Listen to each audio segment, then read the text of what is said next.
यत जल बीच समा कहियत भिन्न न भिन्न, बंदौ सीता राम पद जासु परम प्रिय खिन। कहत कठिन समुझत कठिन साधन कठिन विवेक, होई धुनाक्षर न्याय जो पुनि प्रत्युह अनेक। राम ने तुरंत ही अपने परामर्शदाताओं मारकंडे, मौगदल्य, कश्यप, कात्यायन, जाबाली, गौतम तथा नारद को बुलवाया। उन ऋषियों को यथाचित आदर सत्कार करने के पश्चात राम ने उनसे ज्येष्ठ ब्राह्मण द्वारा अपने ऊपर दोषारोपण की बात उन ऋषियों को बताई। राजा की व्याकुलता को दूर करने के लिए नारद ने कहा, हे राजन, मैं आपको इस बालक की मृत्यु के कारण का रहस्य बताऊंगा, तब आप जैसा उचित समझे वैसा कर सकते हैं। सतयुग में प्रत्येक व्यक्ति आध्यात्मिक जीवन व्यतीत करने में सक्षम होता है और तप के द्वारा वह भौतिक बंधन से मुक्ति प्राप्त करता था। उस स्वर्ण युग में विवेक का सिद्धांत तथा अकाल मृत्यु का लोप था।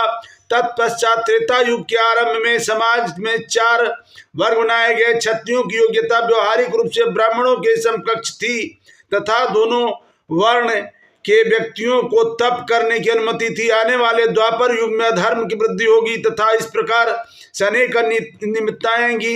वैश्यों को भी तप करने आदि की अनुमति होगी, किंतु शूद्रों को ऐसा करने की अनुमति बिल्कुल न होगी। तत्पश्चात कलयुग में शूद्रों को भी तप करने की अनुमति होगी। वस्तुतः उस अधम काल में व्यवहारिक रूप से कोई भी योग्य ब्राह्मण, क्षत्रिय अथवा वैश्य न होगा। हे राम, वर्तमान त्रेता युग में शूद्र द्वारा तप किया जाना एक गंभीर अपराध है, किंतु आपके राज्य में एक शूद्र जो कठिन तप कर रहा है, उसी के कारण इस बालक की मृत्यु हुई है। हे राजन, अधर्म राज्य का घोर शत्रु है, अतः अपराधियों को दंड देने में असफल राजा नरक की पीड़ा को भोगने में के योग्य होता है। आपको अपराधी का तुरंत पता लगाना चाहिए ताकि धर्म कायम रहे और ब्राह्मण पुत्र को पुनर्जीवन प्राप्त हो। इस परामर्श से प्रसन्न होकर राम ने लक्ष्मण को आज्ञा दी कि महल के द्वार पर जाकर उस ब्राह्मण से कहो कि वह अपने पुत्र का मृत शरीर तेल से भरे पात्र में आवश्यक जड़ी बूटी के साथ सुरक्षित रखे। तत्पश्चात राम ने मानसिक आदेश देकर पुष्पक रथ को बुलाया।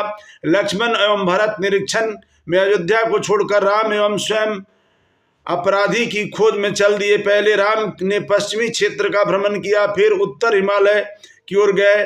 वहां धर्म का कोई चिन्ह न देखने पर उन्होंने पूर्वी क्षेत्रों का निरीक्षण किया। फिर अंत में खोज करते हुए वे दक्षिण की ओर जाने लगे। वहां एक विशाल पर्वत के निकट एक विशाल जलाशय के पास राम ने एक योगी को उल्टे